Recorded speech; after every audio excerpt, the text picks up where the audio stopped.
4 months ago, I made a bet. Nickelodeon All-Stars Brawl 2 will score 5 points better than its predecessor. Well, the game is out now. It's been reviewed, so let's take a look. All-Star Brawl 1, 64. All-Star Brawl 2, 71. Feel free to double check my math here, but I believe that is 7 points higher. Which means that yes, tonight I am now legally able to make an entire episode about the PC classic game, Rugrats All Growed Up. Welcome to a special edition of Delayed Input.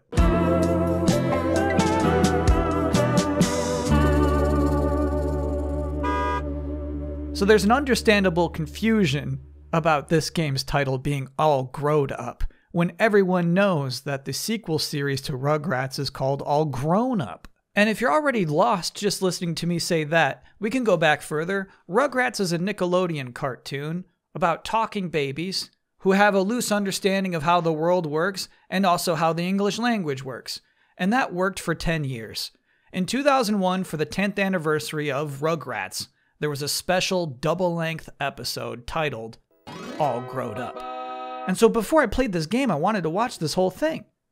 And it turns out, it's bonkers. It's bobo bonkers. It starts with the babies. They're watching a movie on TV that obviously babies shouldn't be watching. There's this mad scientist named Dr. Spooky, and he creates a time machine, and he sends his lab assistant into the future, and he disappears. And then Tommy turns to his friends and says, we should do that. And that's not an irregular premise for a Rugrats episode. They do stuff like that all the time. They imagine some fun, and it wraps up within 11 minutes. But here in All Growed Up, we have this flash forward in time to the actual future. It's not babies playing pretend.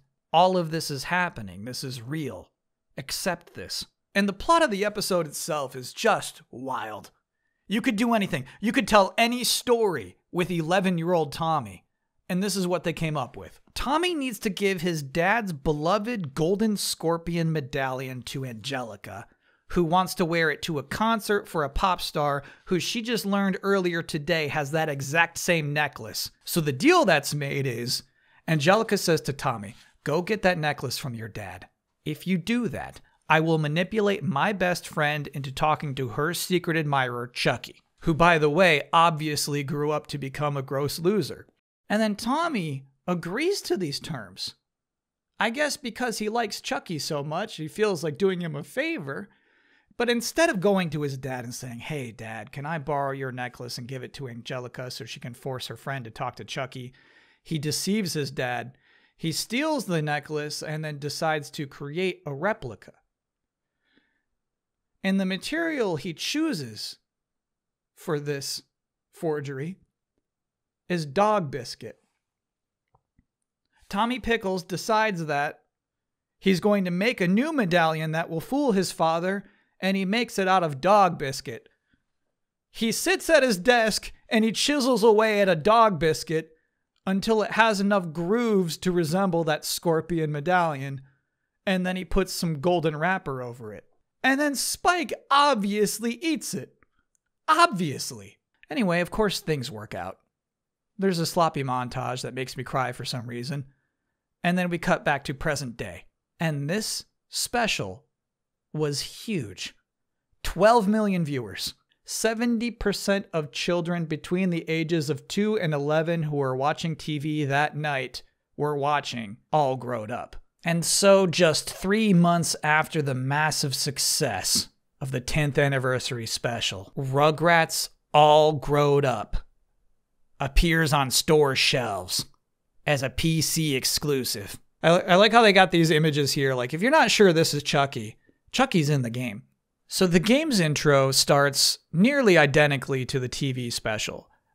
But in an unexpected pivot, the babies are sucked into the TV. And instead of seeing them living their normal middle school lives, they're sucked into the world of the Dr. Spooky movie. And they're also 10 years older. So the only way to get home and turn back into babies is to go around Dr. Spooky's castle, find parts for an untime machine, and then return back to normal. Now, you as the player have to decide for yourself. Are the babies imagining this, but also very accurately predicting exactly what they're going to look and talk like in 10 years? Or is this all actually happening? Personally, I told myself it's all actually happening. It's just cleaner that way. The game itself is, as you can see, fantastic. There are only 2 buttons, one for jump and one for using things.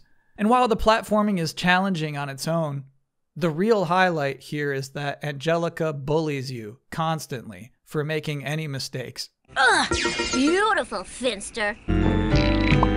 Nice job, you juvenile. It's an astounding simulation. It really is like you yourself are one of the preteen Rugrats. Great jump.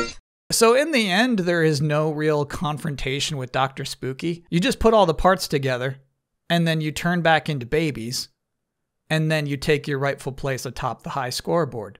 And, a little bonus. If you did manage to collect all 250 spooky orbs, you get to play as a tiny child-sized Reptar. And honestly, this is super worth it. And so playing through all of that, it did remind me of the one episode of All Grown Up that I do remember. So sorry, back to the context. So after that All Growed Up special had ridiculous ratings, Nickelodeon then greenlit a whole series of these future Rugrats. And that didn't come out until 2003. That's All Grown Up. And you know how sometimes you see a show a few times? You're familiar with a show, but you can't say what happens in any single episode? You know what I mean? Like, I've seen 2.5 Men, but I don't know what they have done. All Grown Up is mostly that for me. I don't remember All Grown Up, but I do remember one distinct episode. It's called Saving Cynthia. So in this one, Angelica's on her normal nonsense. She turned 13 recently. She's complaining about something, and then she slips, and she talks to Cynthia. What? I can't believe I just talked to Cynthia. And she realizes then Cynthia's gone. Angelica's mom threw Cynthia out with all of Angelica's other kids' stuff. And so suddenly this, this cartoon character, this dumb cartoon character you can't possibly care about is visibly upset. And you feel bad for her. And so sorry, more context. Cynthia is prevalent across all of 90s Rugrats. That's when Angelica was 3 years old. And she loved that doll to death. So imagine I'm hate watching All Grown Up, sitting on the couch with my arms crossed, rolling my eyes constantly. And I'm watching this, 17 years old. I could watch an R-rated movie if I wanted to. I could drive somewhere if I wanted to.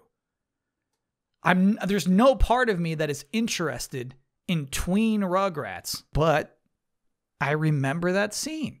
It had an impact. I was like, did she just say Cynthia? And so watching it again, it's a cute episode. It's about how some childhood attachments are too valuable to discard. And playing this game is like that. It's like realizing this part of your childhood that never felt important to you is somehow deeply burrowed into your heart. Look at me. No, I don't care about Rugrats, especially grown up ones. But forced into this circumstance when I have no choice but to face my own emotions, apparently I love them. Apparently I'm a Rugrats fan. Also, the rats have sunglasses, 9.5. And that's it for Delayed Input this week. Now, next week I'll be in Los Angeles for the Game Awards. There will not be a new video. Regular episodes of Delayed Input will continue December 15th. Until then, thanks for watching.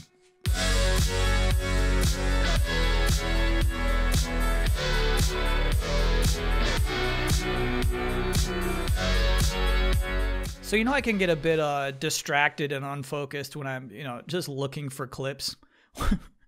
I was going to say research, but I don't feel like I do research for this program. When I was looking for clips, I found an episode of Rugrats All Grown Up called You Gotta Go. And the premise mentions a role-playing trading card game, which is a crazy thing to say. Those don't exist, I don't think. So obviously I had to watch this episode too. And as you probably expected, You Gotta Go is most directly a parody of Yu-Gi-Oh! But I find these episodes of animated shows and Everybody Loves Raymond to be so interesting, where it's like, we're going to do a parody of Pokemon, or we're going to do a parody of some anime, And you kind of like, you get a good gauge of how much the writers actually get it. You know what I mean? Like a lot of times it's like, you didn't try to understand it. And in this case, they don't, right? Like for some reason, You Gotta Go, the kids play for keeps. If you lose it, You Gotta Go, the other kid just picks up your cards. But what I also love about episodes like these is when it seems like the animators are having a really good time. Like, look how cool You Gotta Go characters actually are. I think this is actually cool as hell. It's like a kind of a bummer of an episode, though, because Chucky becomes an absolute You Gotta Go junkie. Someday you're gonna look in that mirror and you're not gonna like what you see. What else is new? He's in a fountain here, picking up coins so that he can go buy one more booster pack. And Angelica runs up and says this. Finster, you freak! That money's for seeing eye dogs! And honestly, I think that's like the funniest shit.